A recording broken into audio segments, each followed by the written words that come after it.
पिता का आशीर्वाद नहीं समझा। एक युवक स्नातक की पढ़ाई कर रहा था। उसकी इच्छा थी कि पढ़ाई पूरी होने पर स्नातक दिवस पर उसके पिता उसे एक स्पोर्ट कार उपहार में दें। उसके पिता आर्थिक रूप से समर्थ थे। आखिर वह दिन आया जिसका वह बेसब्री से इंतजार कर रहा था।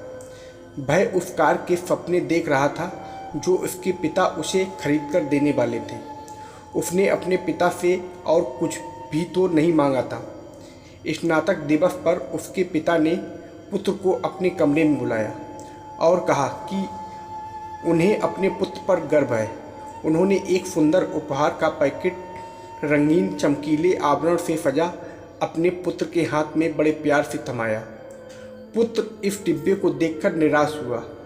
उसने पैकेट खोलकर देखा कि एक फजील बाइबिल की किताब है और उस पर स्वर्णिम अक्षरों में उसका नाम अंकित है। वह आग बबूला हो गया और उसने अपने पिता से जोर से कहा, क्या आप अपने पैसों से यही देना चाहते थे? इतना कहकर वह घर से बाहर निकल गया। उसने फिर मुड़कर भी पीछे नहीं देखा। कई साल बीत गए। वह अपने कारोबार में व्यस्त रहा। उसने एक सुंदर मकान बनाया और अपने परिवार के साथ आनंद से रहने लगा। एक दिन उसे अपने पिता की याद आई तो सोचा कि वे बूढ़े हो गए होंगे।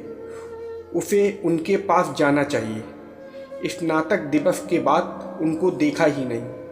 वह पिता से मिलने के लिए जाने की तैयारी करने लगा। तभी उसे एक तार मिला कि उसके पिता का देहांत हो गया है और वसीयत में उन्होंने सब कुछ अपने पुत्र के नाम लिख दिया है। उसे अपने गांव जाकर सब कुछ अपने अधिकार में लेना है। जब वह अपने घर पहुंचा तो उसे बहुत दुख हुआ। उसका हृदय भर आया। उसने अपने पिता के कागजात ढूंढे तो उसमें उसे वह बाइबिल की किताब नजर आई। उसी स्थिति में उसकी आंखों में आंसू आ गए। वह उस किताब के पन्ने पलटने लगा। तभी एक कार की चाबी किताब के पीछे वाले कवर में गिरी।